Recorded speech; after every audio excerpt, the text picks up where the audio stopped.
Hello मेरे प्यारे बच्चों, क्या हाल चाल। उम्मीद करता हूं कि आप लोग बहुत ही ज्यादा अच्छे होंगे और अपनी तैयारी जबरदस्त तरीके से कर रहे होंगे। तो मेरे प्यारे बच्चों, आज आपके आकाश भैया फिर से लेकर आ गए हैं प्रश्नावली 1.2। 1.1 मैंने बहुत अच्छे तरीके से समझा दिया, डिटेल में समझा दिया। नहीं, जितने बच्चे वीडियो देखे हैं तो इस वीडियो के डिस्क्रिप्शन में ही उसका लिंक मिल जाएगा, जाके वहां से प्रश्नावली 1.1 को खत्म कर लीजिए। और आज उसी अंदाज में, जिस अंदाज में हमने प्रश्नावली 1.1 खत्म किया था, उसी अंदाज में आज हम प्रश्नावली 1.2 शुरू करेंगे। और वन शॉर्ट वीडियो होने वाला है, एक ही वीडियो में पूरा का पूरा प्रश्नावली 1.2 खत्म हो जाएगा। और बहुत ही ज्यादा इंपॉर्टेंट यह प्रश्नावली है 1.2। ठीक है, तो चलिए 1.2 खत्म करते हैं। और यह है आपके आकाश भैया जी। और आज से आकाश भैया जी आप लोगों को बहुत डिटेल में मैथ पढ़ाते हैं, आपको भी मालूम है। तो बिल्कुल आराम से बैठे रहिए और कॉपी कलम लेकर बैठे रहिए, क्योंकि मेरा नोट्स कुछ अलग प्रकार का ही होता है, आपको भी मालूम है। चलिए चीजें स्टार्ट करते हैं। यहां से आपका स्टार्ट हो गया प्रश्नावली 1.2 का पहला प्रश्न। यह प्रश्न बहुत ज्यादा इंपॉर्टेंट होता है। पहला प्रश्न यहां बोला है कि सिद्ध कीजिए कि कर्णिम 5 एक अपरिमेय संख्या है। देखिए, क्वेश्चन सॉल्व करने से कुछ बेसिक चीजें हम पहले डिस्कस करना चाहेंगे, कुछ बेसिक चीजें जो कि समझ लीजिए, इसके बाद हम लोग इस क्वेश्चन को सॉल्व करेंगे। पहले कुछ बेसिक चीजें समझ लेते हैं। जैसे अब अपरिमेय संख्या किसे कहते हैं, ध्यान दीजिए। अगर मैं आपसे कहूं कि अपरिमेय संख्या किसे कहते हैं, अपरिमेय संख्या, तो अपरिमेय संख्या उसे हम लोग कहते हैं कि जिसे हम p बटे क्यू के रूप में न लिख सकें, जिसे हम p बटे क्यू के रूप में न लिख सकें। लिखेंगे कि जिसे हम p बटे क्यू के रूप में, p बटे क्यू के रूप में नहीं लिख सके, जिसे हम p बटे क्यू के रूप में नहीं लिख सकें, उसे हम लोग बोलते हैं क्या, अपरिमेय संख्या। लिखेंगे और आगे जहां जहां जो q है वह बराबर नहीं होना चाहिए किसके, जीरो के। ठीक है, और ठीक है, जो q है वो जीरो के बराबर नहीं होना चाहिए। यहां तक चीजें क्लियर है कि जिसे हम p बटे क्यू रूप में नहीं लिख सके, जहां q जो है वो जीरो के बराबर नहीं होना चाहिए, इसे हम लोग बोलते हैं क्या, अपरिमेय संख्या। इतना बात आप दिमाग में रखिएगा। अब मैं आपको बताऊं कि अपरिमेय संख्या होता क्या है। तो देखिए, अपरिमेय संख्या किसे कहते हैं, तो आपको भी मालूम है कि जो संख्या होता है वो संख्या दो ही प्रकार की होती है। आपको भी मालूम है कि संख्या जो है दो ही प्रकार की होती है। ठीक है, एक आपकी होती है वास्तविक संख्या, एक होती है आपकी वास्तविक संख्या, और दूसरा होती है आपकी काल्पनिक संख्या। दूसरा क्या होता है, काल्पनिक संख्या। दूसरा होता है आपका काल्पनिक संख्या, और एक होता है आपका वास्तविक संख्या। अब वास्तविक संख्या दो प्रकार का होता है, वास्तविक संख्या दो प्रकार का होता है। एक होता है परिमेय, एक होता है आपका परिमेय, और एक होता है आपका अपरिमेय, एक होता है आपका अपरिमेय। क्वेश्चन स्टार्ट करने से पहले इस पॉइंट को जानना बहुत ही ज्यादा जरूरी है। तो वास्तविक संख्या दो प्रकार का होता है, परिमेय और अपरिमेय। मतलब हम कह सकते हैं कि वो वास्तविक संख्या जो परिमेय न होंगी वो अपरिमेय कहलाएंगी, वो वास्तविक संख्या जो परिमेय नहीं होंगी वो अपरिमेय कहलाएंगी। और अपरिमेय होता है कि जिसे हम p बटे q के रूप में नहीं लिख सके, जहां q जो है जीरो के बराबर नहीं होना चाहिए। बात समझिए ध्यान से आप लोग कि, और यहां पे लिख सकते हैं आप कि P और Q जो है वो क्या होना चाहिए, पूर्णांक होना चाहिए। P और Q क्या होना चाहिए, पूर्णांक। ठीक है, पूर्णांक होना चाहिए। अब देखिए, जैसे उदाहरण में ले लेता हूं कि उदाहरण से मैं आप लोगों को समझाता हूं। देखो कि अपरिमेय संख्या किसे कहते हैं। तो किसी भी अभाज्य संख्या का, याद कर लीजिए, किसी भी अभाज्य संख्या का, किसी भी अभाज्य संख्या का अगर हम अंडर रूट ले लें, अगर हम वर्गमूल ले लें, किसी भी अभाज्य संख्या का अगर हम वर्गमूल ले लेंगे, तो समझिए कि वो अपरिमेय संख्या कहलाएगा। जैसे मान लेते हैं कर्णिम 5, ये देखिए ये 5 है, 5 आपका अभाज्य संख्या, अगर मैं इसका वर्गमूल ले लूं तो यह आपका कहलाएगा अपरिमेय संख्या। इसी तरह आपका 2 है, 2 पे अगर मैं वर्गमूल ले लूं तो यह आपका कहलाएगा क्या, अपरिमेय संख्या। इसी तरह 3 है, ठीक है, तो करनी में 3 आपका अपरिमेय कहलाएगा। इसी तरह करनी में 7 आपका अपरिमेय कहलाएगा। इसी तरह करनी में 11 भी आपका अपरिमेय कहलाएगा। मतलब आप भाज्य संख्याओं का वर्गमूल ले लेंगे तो आपका अपरिमेय कहलाएगा। इसी तरह अगर हम कहें आपसे कि पाई क्या है, कुछ बच्चे सोचते हैं कि पाई बराबर 22/7 होता है, ठीक है, तो पाई बराबर 22/7 नहीं होता है। अगर पाई की अगर हम बात करें, पाई का वो मान होता है, एक वैल्यू होता है, ठीक है। पाई किसे हम कहते हैं, तो पाई आपका परिमेय है कि अपरिमेय है, तो पाई आपका अपरिमेय है, याद रखिएगा, पाई आपका अपरिमेय है। लेकिन पाई की वैल्यू जो लोग कहते हैं कि 22/7 होता है, तो 22/7 अगर हम लिख देंगे तो यह परिमेय हो गया, क्योंकि इसे हम P/Q के रूप में लिख सकते हैं, ठीक है। इसे हम P/Q के रूप में लिख सकते हैं, Q का मान 0 भी नहीं है, तो ये आपका क्या आ गया, परिमेय आ गया। और ये जो पाई आपका अपरिमेय है, ठीक है। और अपरिमेय किसे कहते हैं समझिए, और अपरिमेय किसे कहते हैं उसको समझिए। मैं थोड़ा सा रिमूव कर देता हूं इसको, ये हो गया ना। और किसे कहते हैं अपरिमेय उसको समझिए। तो एक होता है आपका, पॉइंट नोट कीजिए, पूरा का पूरा डिटेल बता रहा हूं। एक होता है आपका अशांत, अशांत अनावर्ती, आवर्ती नहीं, अनावर्ती की बात कर रहा हूं, ठीक है। अशांत अनावर्ती, अशांत अनावर्ती का मतलब क्या होता है कि अगर मैं कह दूं कि 3.0829547 928 इसी तरह चलता चला जाएगा, तो यह आपका अशांत अनावर्ती हो जाएगा, क्योंकि रुकने का नाम ही नहीं ले रहा है, ठीक है, अनावर्ती है। अब अशांत अनावर्ती है तो यह आपका कहलाएगा अपरिमेय। क्या कहलाएगा, अपरिमेय कहलाएगा, इस बात को हमेशा ध्यान रखिएगा। एक होता है आपका अशांत, एक होता है आपका अशांत आवर्ती होता है, एक होता है आपका अशांत आवर्ती। अब अशांत आवर्ती की अगर बात करें तो अशांत आवर्ती क्या होता है, अशांत आवर्ती की मतलब कि अगर मैं आपसे कह दूं कि 0.33333 डॉट डॉट डॉट, मतलब ये जो 3 है बार बार आवर्ती होता जा रहा है, बार बार आ रहा है, तो इसको हम ऐसे लिख सकते हैं कि 0.3 पे बार। और 0.3 क्लास 9th में आपने पढ़ा होगा कि इसे हम P/Q के रूप में लिख सकते हैं, इसे हम लोग P/Q के रूप में लिख सकते हैं, और Q का मान 0 भी नहीं होता है। तो याद रहे, अशांत आवर्ती आ जाएगा तो ये आपका कहलाएगा परिमेय। अब ये वाला क्या कहलाता है, परिमेय, क्योंकि इसे हम P/Q के रूप में लिख सकते हैं, ठीक है। अगर वहीं आपका अशांत अनावर्ती रहेगा तो वो हो जाएगा आपका अपरिमेय। इतना पॉइंट आपको आना ही चाहिए। अभी हमने क्वेश्चन सॉल्व भी नहीं किया, अभी तो ये मेन मेन पॉइंट पहले इसको जान लो, इसके बाद आप प्रश्न पहला सॉल्व करना है। इसको मैं रिमूव करूं, यहां तक सारे के सारे बच्चों को क्लियर है, कोई डाउट नहीं, यहां सारे के सारे बच्चों को क्लियर है, हर एक पॉइंट आप लोगों को समझ में आ रहा है। अरे आएगा क्यों नहीं, हर एक पॉइंट समझ में आएगा, तब जाके प्रश्नावली स्टार्ट करेंगे ना।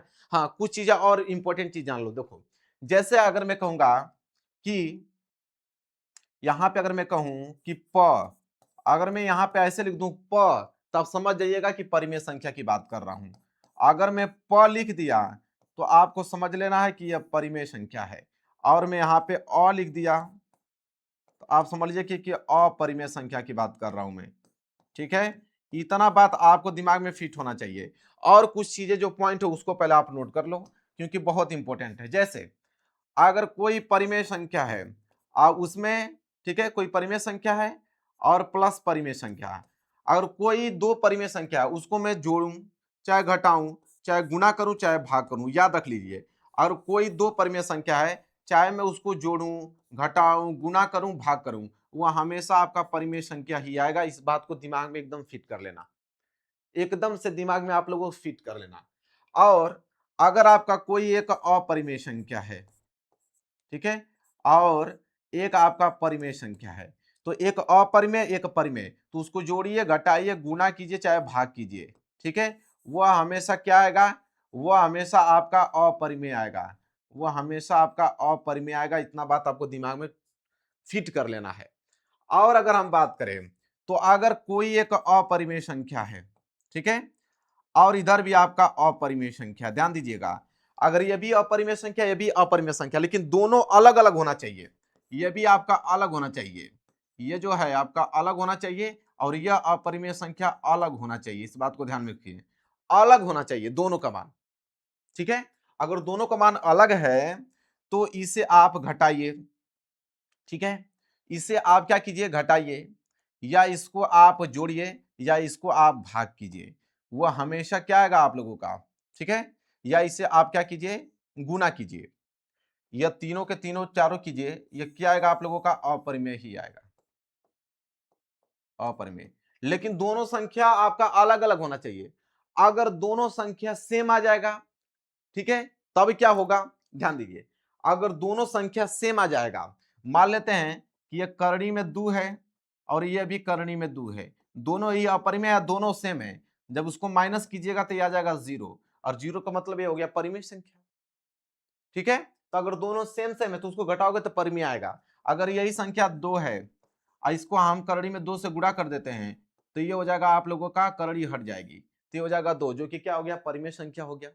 लेकिन यही अगर हम इसको गुणा वो कर दें, भाग कर दें कि करणी में 2 और या करणी में 2, अब ये कटेगा तो क्या आ जाएगा, एक, ये भी आपका क्या आ गया, ये भी आपका आ गया परिमेय संख्या, ठीक है। लेकिन जोड़ने पे ऐसा नहीं होता है, लेकिन करणी में 2 प्लस करणी में 2 जोड़ेंगे तो ये आ जाएगा आपका 2 करणी में 2। तो अगर दोनों परिमेय संख्या सेम है तो घटाएंगे, गुणा करेंगे, भाग करेंगे, तब तो परिमेय आएगा, लेकिन जोड़ने पे वो अपरिमेय आता है। तो देखिए इतना पॉइंट आपको याद होना चाहिए, इतना पॉइंट अगर आपको याद है ना तो प्रश्नावली आप स्टार्ट कर सकते हो बिल्कुल आसान तरीके से। ये चीज मिटा दूं मैं आप लोगों को, ठीक है, चलिए मिटा देते हैं। अब स्टार्ट होगा भाई प्रश्नावली, अब मजा आएगा पढ़ने में, इतना पॉइंट याद हो जाएगा। तो हाँ, एक पॉइंट और बचा है भाई, एक भी पॉइंट नहीं छोड़ूंगा, एक पॉइंट और बचा है।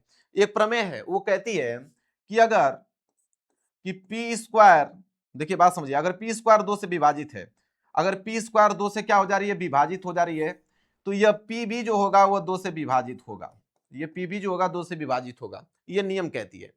वो कहता है कि अगर पी स्क्वायर 3 से विभाजित है तो यह जो पी होगा वो भी 3 से विभाजित होगा। जैसे अगर मैं कह देता हूं, यहाँ पे ध्यान दीजिए कि अगर यह मैं कह दूं कि यह अगर यह 9 स्क्वायर जो है वो 3 से विभाजित है, अगर 9 स्क्वायर 3 से विभाजित है तो अगर मैं इसका स्क्वायर हटा दूं तो बचेगा 9, यह 9 भी 3 से विभाजित होगा 100%। यह प्रमेय है कि अगर पी स्क्वायर 2 से विभाजित है तो पी भी 2 से विभाजित होगा, अगर पी स्क्वायर 3 से विभाजित है तो पी भी 3 से विभाजित होगा। यह प्रमेय है, थ्योरम है, ठीक है।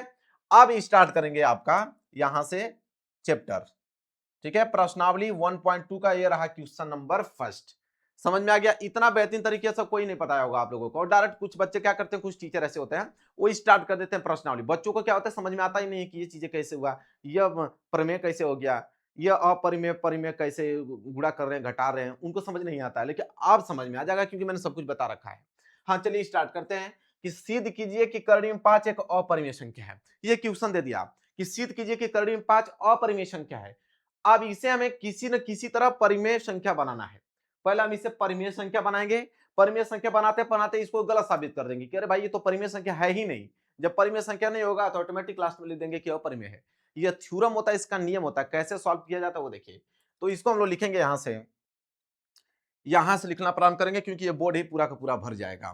तो यहां लिखेंगे कि माना, कुछ टीचर कहते हैं कि बहुत शॉर्टकट बता देंगे, शॉर्टकट नहीं, इतना याद रखिए कि यह परिमेय है। थ्योरम परिमेय कभी भी शॉर्टकट नहीं होती है, परिमेय स्टेप बाय स्टेप चलती है और उसको उतना स्टेप पूरा होने पे ही उसका आंसर आता है। सोचिए कि बीच में से कुछ स्टेप ही उड़ा दें तो वही होगा कि एग्जामिनर कुछ नंबर ही उड़ा देगा आप लोगों का। तो लिखेंगे कि माना, अब बोला है कि करणी 5 एक अपरिमेय है तो इसको हम लोग परिमेय मानेंगे। लिखेंगे कि माना करणी में 5, माना करणी में 5 एक क्या है, परिमेय संख्या है। ध्यान से आराम से आप लोग नोट कीजिए, माना करणी में 5 एक परिमेय संख्या है, परिमेय संख्या है, माना करणी में 5 एक परिमेय संख्या है। अब बताइए कि जब इसको आपने परिमेय मान लिया, जब इसको आपने करणी में 5 को परिमेय मान लिया, तो करणी में 5 को जब आपने परिमेय माना तो यह हो जाएगा P बटे Q के बराबर, क्योंकि परिमेय संख्या वही तो होता है जिसे P बटे Q के रूप में लिख सके। Q का मान जो है वो 0 नहीं होना चाहिए, ठीक है। और लिखोगे कि P और Q दोनों जो है वो पूर्णांक होना चाहिए, P और Q दोनों क्या होना चाहिए, पूर्णांक होना चाहिए। ये सब कुछ लिखना पड़ेगा आपको। और लिखोगे कि P और Q का जब हम HCF निकालेंगे तो HCF भी 1 होना चाहिए। यह होता है मेरे प्यारे बच्चों आपका क्या, परिमेय संख्या का पूरा थ्योरम। कि परिमेय संख्या उसे कहते हैं जिसे हम पी बटे क्यू के रूप में लिख सकते हैं। क्यू जीरो बराबर नहीं होना चाहिए, पी और क्यू पूर्णांक होना चाहिए, और पी क्यू का एचसीएफ निकालेंगे तो 1 होना चाहिए। ये लिखना पड़ेगा, अगर नहीं लिखोगे तो नंबर आपका काट दिया जाएगा। इतना बात आप याद रखिएगा। चलिए इतना काम हो गया। जब करनी में 5 को आपने पी बटे क्यू के बराबर कर दिया, अब यहां कुछ नहीं है तो आप 1 मान सकते हो, यहां कुछ नहीं है तो आप 1 मान लो। अब आप तिर्यक को गुणा कर दो, इसका गुणा इसमें कर दो और इस वाले को गुणा इसमें कर दो। तिर्यक को गुणा कर सकते हो बिल्कुल। अब करोगे यहाँ पे तो देखिए क्या होगा, पी गुणा 1 में करोगे तो ये हो जाएगा आपका पी बराबर, करड़ी में 5 को गुणा क्यू में करोगे तो ये हो जाएगा करड़ी में 5 क्यू, करड़ी में 5 क्यू हो जाएगा। इतना चीजें कितने बच्चों को समझ में आया? सारे बच्चों को समझ में आया। अब आप क्या कीजिए कि वर्ग करने पे क्या लिखेंगे कि वर्ग करने पर, यहां पर लिखेंगे वर्ग करने पर, वर्ग करने पर। अब दोनों तरफ वर्ग करेंगे, वर्ग इधर भी करेंगे इधर भी, तो p का वर्ग करोगे तो ये हो जाएगा पी स्क्वायर बराबर, करनी में 5 का वर्ग करोगे तो ये आ जाएगा सिर्फ 5, और q का वर्ग करोगे तो ये हो जाएगा आपका क्यू स्क्वायर। इतना पॉइंट आपको मालूम है, ये हो गया आपका समीकरण नंबर फर्स्ट। हमने समीकरण नंबर फर्स्ट इसको मान लिया। समझ में आ गया आप लोगों को यहां तक पॉइंट? सारे बच्चों को क्लियर है, कोई डाउट नहीं होना चाहिए। अब ध्यान दीजिए कि यहां पे इसका गुणांक क्या है? 5, मतलब ये 5 पी स्क्वायर को विभाजित कर देगा। वही नियम आ गया कि पी स्क्वायर अगर 5 से विभाजित है तो पी भी 5 से विभाजित होगा, जो मैंने पहले ही आपको बता दिया था। अब वही चलेगा यहाँ पे कि पी स्क्वायर 5 से विभाजित होगा, तो यहां लिखेंगे कि पी स्क्वायर 5 से विभाजित है, पी स्क्वायर 5 से विभाजित है, पी स्क्वायर 5 से विभाजित है, इसलिए हम लिखेंगे इसलिए पी भी, इसलिए पी भी 5 से विभाजित होगा, इसलिए पी भी 5 से विभाजित होगा। थ्योरम समझ में आया? इसीलिए मैं आगे आप लोगों को बता दिया था भाई थ्योरम, नहीं तो डायरेक्ट करता ना तो आप भी कहते ये कैसे हो गया। तो पी स्क्वायर 5 से विभाजित है तो पी भी 5 से विभाजित होगा, ठीक है, पी भी 5 से विभाजित होगा। यहां तक चीजें क्लियर हो गया। अब ध्यान दीजिए, आप लोग करेंगे क्या, हम लोग यहां से कि अब हम यहां पे लिखेंगे, यहां पे पहले एक पाई खींच लेते हैं। पाई कहां से आ जाएगा भाई, यहां से देखें दे देता है, हाँ यहां से आ जाएगा आप लोगों का। ब्लैक ले लेते हैं, बहुत बढ़िया, यहां से लो, ठीक है। अब उस साइड हम लोग सॉल्व करेंगे, अब उस साइड हम सॉल्व करेंगे। यहां तक हो गया क्लियर कि पी भी 5 से विभाजित होगा। अब देखिए ये जो पी है तो आप इसको लिखना कि पी बराबर, ये आपका जो 5 है इसको आप लिखना 5 और मान लेना आर। अब बहुत सारे बच्चे कहेंगे सर पी बराबर 5 आर आपने कहां से मान लिया? तो भाई थ्योरम में प्रमेय उसका नियम ही है, उसका स्टेप यही है कि पी बराबर 5 आर मानोगे। अब करते करते करते करते इसको गलत साबित करना है आप लोगों को, तो पी बराबर 5 आर आपको मानना पड़ेगा। तो पी बराबर 5 आर आपने मान लिया। अब आप लिखोगे कि वर्ग करने पर, अब क्या लिखोगे? वर्ग करने पर। अब इन दोनों का वर्ग कर देंगे तो लिखोगे वर्ग करने पर, वर्ग करने पर। अब वर्ग करोगे तो ये हो जाएगा आपका पी स्क्वायर बराबर, ये हो जाएगा 5 का 25 और ये हो जाएगा आपका आर स्क्वायर। होगा कि नहीं होगा? होगा कि नहीं होगा मेरे प्यारों? तो जल्दी से आप बताइए। बिल्कुल होगा, होना ही चाहिए, क्यों नहीं होगा। और आपको मालूम है कि पी स्क्वायर का मान यहाँ आ चुका है समीकरण नंबर पहले में, पी स्क्वायर बराबर 5 क्यू है। तो यहाँ लिख देना कि चूंकि हम जानते हैं कि पी स्क्वायर बराबर 5 क्यू स्क्वायर होता है, तो पी स्क्वायर की जगह पे हम लोग 5 क्यू स्क्वायर लिख देंगे। तो पी स्क्वायर की जगह हमने रख दिया यहाँ पे 5 क्यू स्क्वायर बराबर ये हो गया आपका 25 आर स्क्वायर। मेरे प्यारों जो कुछ कट रहा है? बिल्कुल कट रहा है। यह 5 से 25 कट जा रहा है कितना बार में? 5 बार में। तो ये हो जाएगा आपका क्यू स्क्वायर बराबर, ये आ गया 5 आर स्क्वायर। आ गया मेरे प्यारे बच्चों? आ गया, बहुत बढ़िया। इसे हम लोग मान लेंगे समीकरण नंबर दूसरा। अब देखिए इसका वो क्या है, इसका गुणांक क्या है, ठीक है, तो इसका है आपका 5। तो 5 है तो जाहिर सी बात है कि 5 क्यू स्क्वायर को विभाजित करेगा, मतलब क्यू स्क्वायर 5 से विभाजित हो जाएगा, मतलब क्यू भी 5 से विभाजित हो जाएगा। तो लिखेंगे कि क्यू स्क्वायर 5 से विभाजित है, क्यू स्क्वायर 5 से विभाजित है, क्यू स्क्वायर 5 से विभाजित है। तो भाई क्यू स्क्वायर 5 से विभाजित है, इसलिए हम कह सकते हैं कि क्यू भी, इसलिए हम कह सकते हैं क्यू भी 5 से विभाजित होगा, इसलिए क्यू भी 5 से विभाजित होगा, इसलिए क्यू भी 5 से विभाजित होगा। यहां तक चीजें क्लियर हैं? क्लियर है, किसी बच्चे को डाउट नहीं होना चाहिए। इसलिए क्यू भी 5 से विभाजित होगा। अब मेरे प्यार बच्चों आप बताइए कि हमने बताया था कि P और Q का एचसीएफ 1 होना चाहिए, मतलब कोई भी अगर परिमेय संख्या है तो उसका एचसीएफ 1 होना चाहिए, वो सिर्फ 1 से ही कटना चाहिए। लेकिन जब हम इसको सॉल्व किए हैं तो यहाँ P जो है वो 5 से कट रहा है, यहाँ Q जो है वो 5 से कट रहा है, मतलब कि P और Q का एचसीएफ कितना आ रहा है? 5 आ रहा है। तो हम लिखेंगे कि चूंकि यहाँ पे P और Q लिखेंगे, चूंकि P और Q का एचसीएफ जो है वो 5 आ रहा है, P और Q का एचसीएफ जो है वो 5 आ रहा है। ठीक है, तो जाहिर सी बात है कि जब 5 आ गया तो परिमेय तो होगा नहीं, तो हम लिखेंगे कि P और Q का एचसीएफ 5 है। ठीक है, इसलिए लिखना, इसलिए हमारी अवधारणा गलत है, इसलिए हमारी अवधारणा गलत है, इसलिए हमारी अवधारणा गलत है। P और Q का एचसीएफ 1 आना चाहिए तभी वो परिमेय होगा, लेकिन P और Q का एचसीएफ तो 5 आ गया, तो परिमेय संख्या तो है नहीं, तो आप लिखोगे इसलिए हमारी अवधारणा गलत है। जो हमने माना था इसको परिमेय, अब ये तो गलत हो गया। जब परिमेय नहीं होगा भाई तो अब क्या होगा? अब अपरिमेय होगा। तो लिखेंगे हमारी अवधारणा गलत है, इसलिए करड़ी में 5, इसलिए करड़ी में 5 एक अपरिमेय संख्या है, इसलिए करड़ी में 5 एक अपरिमेय संख्या है, इसलिए करड़ी में 5 एक अपरिमेय संख्या है। लो भाई, ये हो गया आप लोगों का प्रूफ, ये हो गया आपका प्रूफ। अब इससे शॉर्टकट नहीं मिलेगा पूरे यूट्यूब चैनल पे, अब पूरा डिटेल में मैंने बता दिया। समझ में आ गया आप लोगों को? चलिए आगे बढ़ते हैं, नोट कर लेना पहले एक बार अच्छे से, पहले स्क्रीनशॉट ले लो। क्लियर है? चलिए आगे बढ़ते हैं मेरे प्यारे बच्चों। अगला प्रश्न देखिए, प्रश्न संख्या दूसरा। अब ये प्रश्न संख्या दूसरा क्या है कि सिद्ध कीजिए कि 3 + 2 करने में 5 एक परिमेय। नियम वही रहने वाला, प्रोसेस वही होने वाला है कि हम सबसे पहले लिखेंगे कि माना, यहां पर लिखेंगे कि माना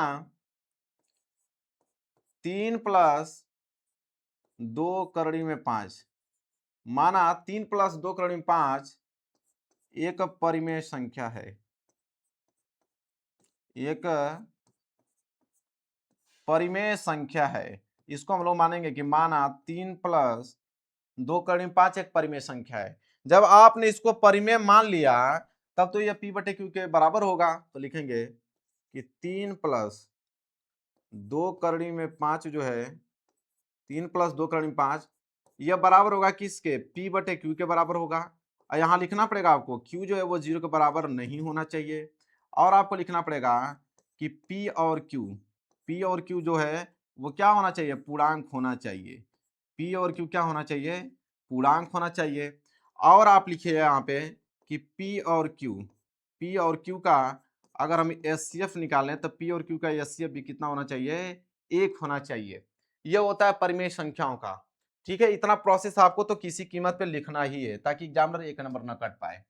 अब देखिए इस तरह के प्रोसेस में हम क्या करते हैं, जब इस तरह का क्वेश्चन आ जाता है सिद्ध करने के लिए, तो हम करड़ी वाले को एक साइड रखते हैं, बाकी सारे को उस साइड भेज देते हैं। ठीक है, इस बात को आप लोग ध्यान रखिएगा। अब ध्यान दें कि यह हो जाएगा आपका कि 3 + 2 करड़ी में 5 है, तो आप यहां पे लिखिए कि 2 करड़ी में 5 इस साइड छोड़ दीजिए, बराबर इधर हो जाएगा आपका P/Q, और +3 उधर जाएगा तो ये हो जाएगा आपका -3। अब ये 2 गुना में उधर भेजोगे तो 2 भाग में चला जाएगा, तो इधर बचेगा करड़ी में 5, करड़ी में 5 बराबर इधर आपका क्या बचा है? P/Q, और -3 है। अब ये 2 गुना में है तो उधर जाएगा तो 2 किस में आ जाएगा? भाग में आ जाएगा। यहां तक चीजें क्लियर हैं?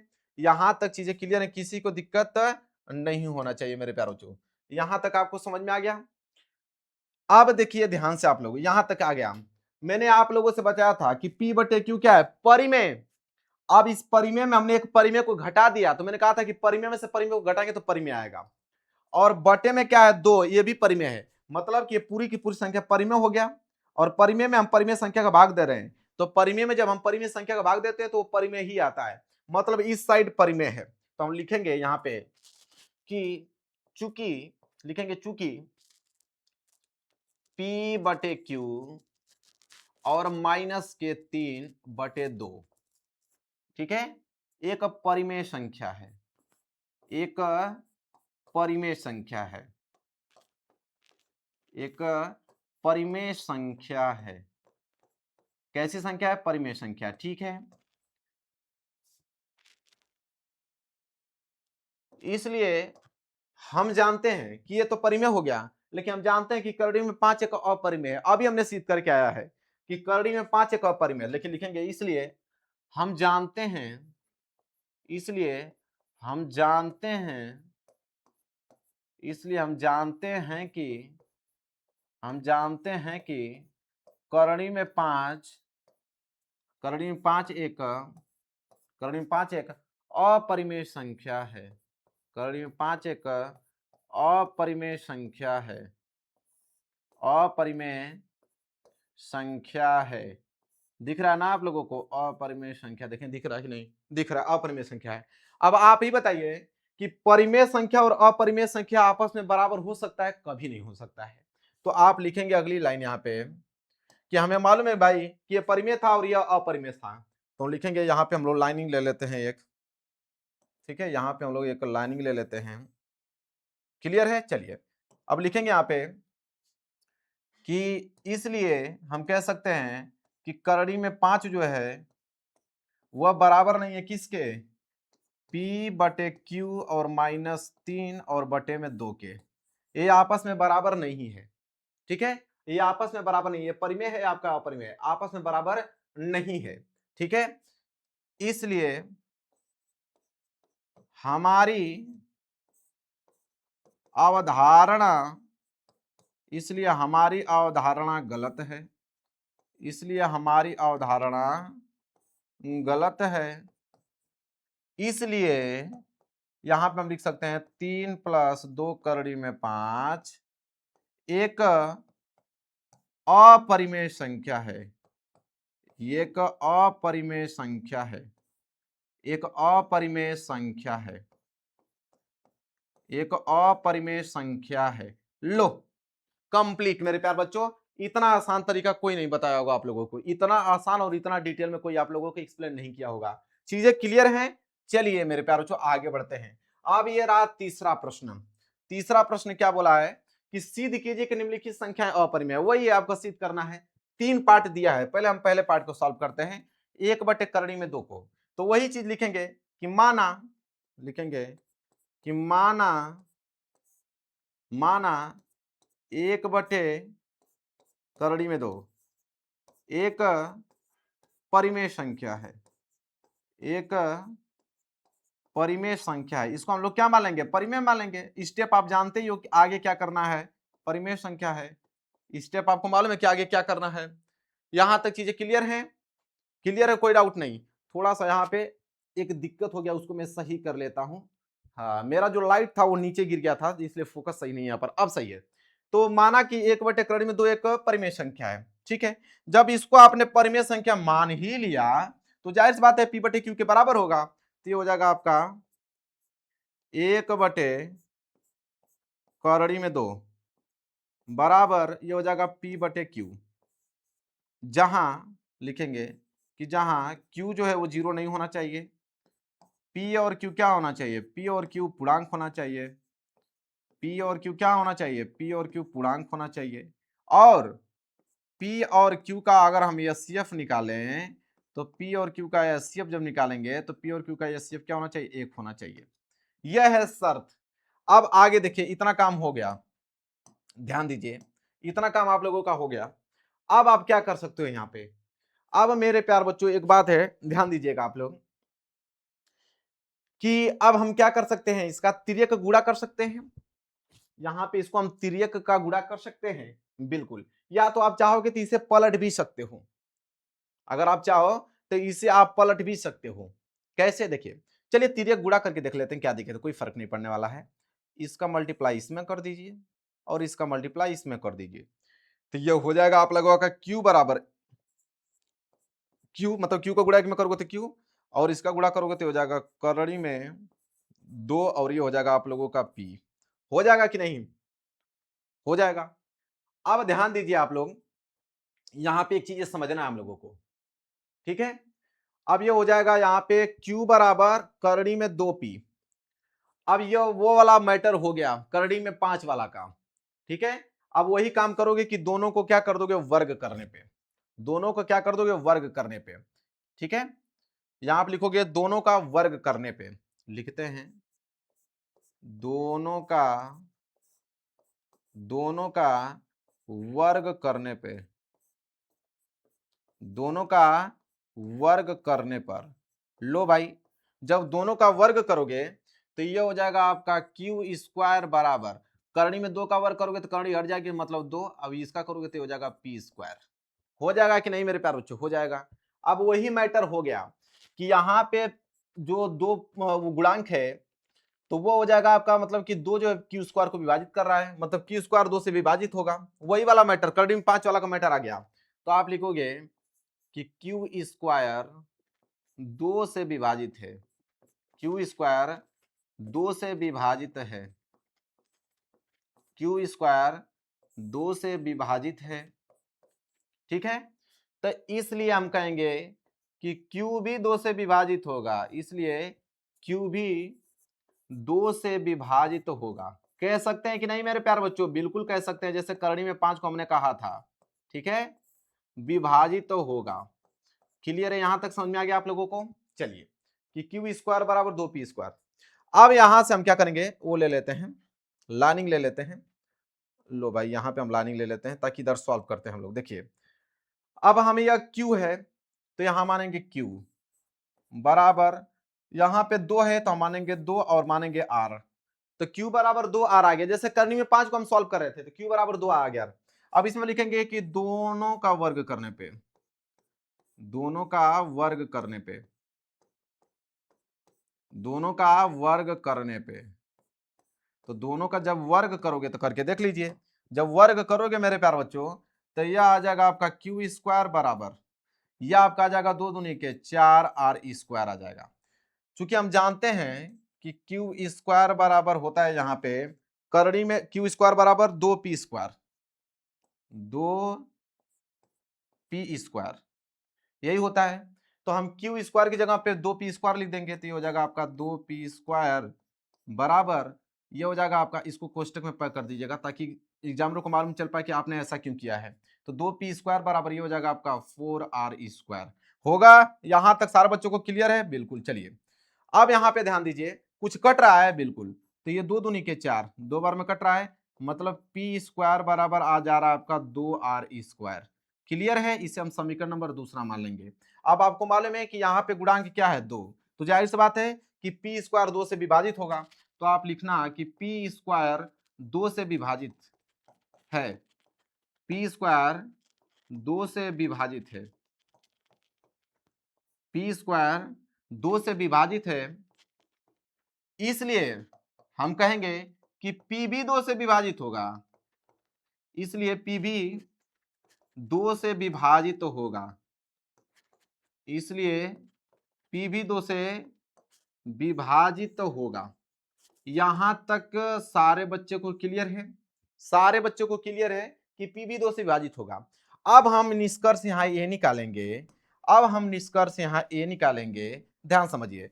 अब यहां निष्कर्ष आपका ये निकल जाएगा कि भाई पी और क्यू का एचसीएफ एक आना चाहिए, लेकिन यहाँ पे क्यू जो है 2 से विभाजित हो रहा है, पी भी 2 से विभाजित हो रहा है, मतलब पी और क्यू का एचसीएफ 2 आ रहा है। तो यहाँ लिखेंगे कि चूंकि हम देख रहे हैं कि पी और क्यू का जब हम एचसीएफ निकाल रहे हैं तो पी और क्यू का एचसीएफ तो आ रहा है यहाँ पे 2, जो कि आना चाहिए 1, 1 आएगा तभी हम परिमेय कहेंगे, लेकिन आ गया 2, मतलब परिमेय नहीं है। लिखेंगे इसलिए हमारी अवधारणा गलत है, इसलिए हमारी अवधारणा गलत है, इसलिए हमारी अवधारणा क्या है, गलत है। इसलिए हमारी अवधारणा गलत है। इसलिए 1/2 इसलिए 1/2 एक अपरिमेय संख्या है। अपरिमेय संख्या है। अपरिमेय संख्या है। अब इतना डिटेल में कोई आपको सॉल्व करके नहीं दिखाएगा, ये भी बता देता हूं आप लोगों को। बहुत टीचर शॉर्टकट, तो शॉर्टकट में मत जाइएगा, नंबर कटेगा आप लोगों का। यह होता है इसका मेन तरीका। यह होता है इसका मेन तरीका, ऐसे क्वेश्चन को सॉल्व किया जाता है। समझ में आ गया आप लोगों को। चलिए अगले प्रश्न की तरफ बढ़ते हैं। प्रश्नावली 1.2 का उसी का दूसरा प्रश्न है। यहाँ पे 7 करड़ी में 5, तो वही चीज करेंगे। यहाँ पे सबसे पहले मान लेंगे कि माना 7 करड़ी में 5 एक क्या है आपका परिमेय संख्या है। इसको आप परिमेय मानोगे। क्या है, परिमेय संख्या। परिमेय संख्या है। परिमेय संख्या है। आपने इसको परिमेय संख्या मान लिया। जब आपने इसको परिमेय संख्या मान लिया तो जाहिर सी बात है कि 7 करड़ी में 5 जो होगा वो बराबर हो जाएगा किसके, P बटे Q के।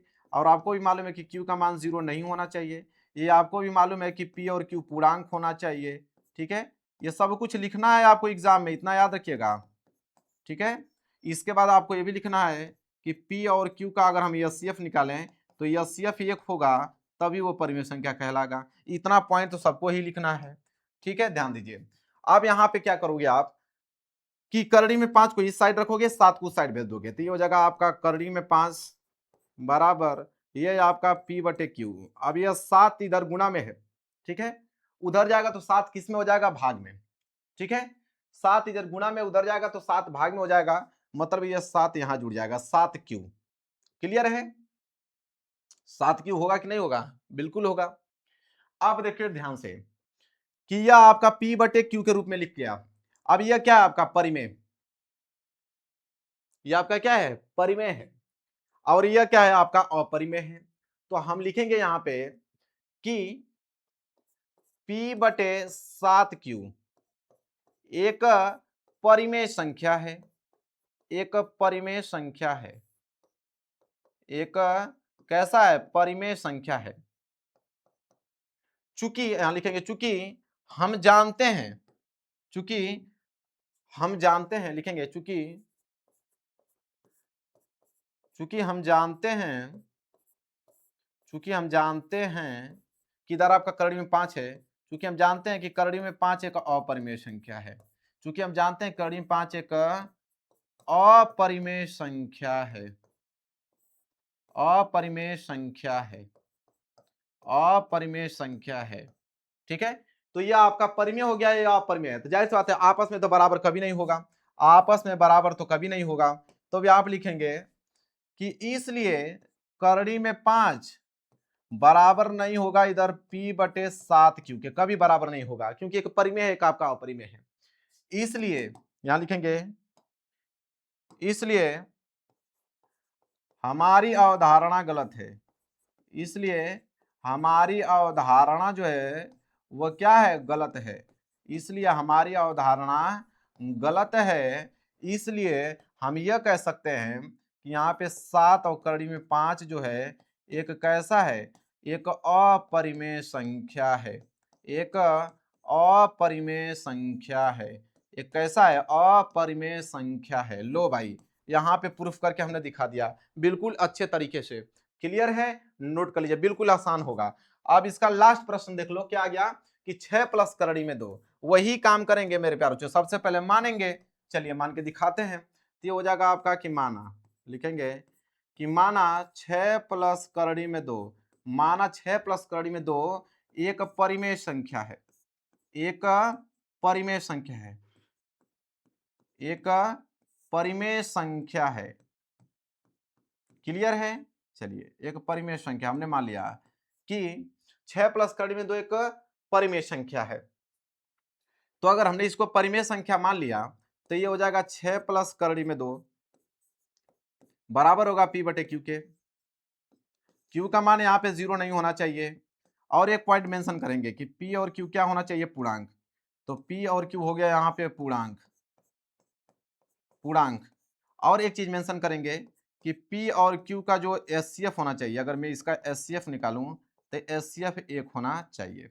यहां तक सारे बच्चे क्लियर हैं? चलिए, अब मैंने कहा कि जब भी करड़ी वाला प्रश्न आ जाएगा तो करड़ी को एक साइड रोकिए और बाकी सबको भेज दीजिए। तो करड़ी में 2 इस साइड हो जाएगा, P/Q, ध्यान दीजिए, ये प्लस में उधर जाएगा तो क्या हो जाएगा, माइनस में। हमने बताया था कि ये P/Q क्या है, परिमेय। जब परिमेय में परिमेय को घटाएंगे तो परिमेय ही आने वाला है। तो हम लोग लिखेंगे कि चूंकि P/Q और माइनस के 6, ठीक है, एक परिमेय संख्या है,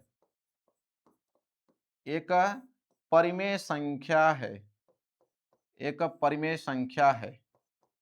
क्लियर है? इसलिए हम जानते हैं, लिखेंगे हम जानते हैं कि ये करड़ी में 2 भी क्या है आपका, अपरिमेय, क्योंकि अभी हमने सिद्ध किया था। इसलिए हम जानते हैं कि करड़ी में 2 क्या है, अपरिमेय, अपरिमेय है। क्या है, अपरिमेय है। तो अब जाहिर सी बात है कि आपस में तो बराबर होगा नहीं, ये आपस में बराबर तो कभी होगा ही नहीं होगा ना। मतलब हम ये कह सकते हैं कि यह करड़ी में 2 जो है वह कभी बराबर नहीं होगा P/Q माइनस 6 के, कभी बराबर नहीं होगा, क्योंकि परिमेय और अपरिमेय कभी बराबर हो ही नहीं सकता। इसलिए हमारी अवधारणा गलत है, इसलिए हमारी जो अवधारणा है वो गलत है। इसलिए हमारी अवधारणा कैसी है, तो हमारी अवधारणा गलत है। जब हमारी अवधारणा गलत है तो इसलिए हम कह सकते हैं कि आपका 6 प्लस करड़ी में 2, 6 प्लस करड़ी में 2 एक कैसी संख्या है, तो एक अपरिमेय संख्या है, एक अपरिमेय संख्या है, एक अपरिमेय संख्या है। यहां पे हो गया हेंस प्रूफ, यहां पे हो गया हेंस प्रूफ। क्लियर है? समझ में आ गया आप लोगों को? चलिए, अब मैं कुछ होमवर्क आपको दे देता हूं। ये तो प्रश्नावली वैसे भी खत्म हो गया है, प्रश्नावली खत्म हो गया। होमवर्क में दे दिया आपको कि चलिए आप करड़ी में 2 को, करड़ी में 7 को और करड़ी में 5 को मैंने बताया था, लेकिन एक बार फिर से आप एक बार प्रैक्टिस कर लीजिएगा, इसका आप प्रैक्टिस कर लीजिएगा। क्लियर है? यहां तक भाई समाप्त, मतलब पूरी प्रश्नावली हो गई समाप्त। तो मजा आ गया कि नहीं आप लोगों को पढ़ने में? वीडियो अगर अच्छा लगा होगा तो लाइक कर देना। प्रश्नावली 1.1 नहीं देखे हो तो इसी वीडियो के डिस्क्रिप्शन में लिंक है, वहां से जाकर देख लेना। चलिए मिलेंगे नेक्स्ट वीडियो में, तब तक के लिए धन्यवाद।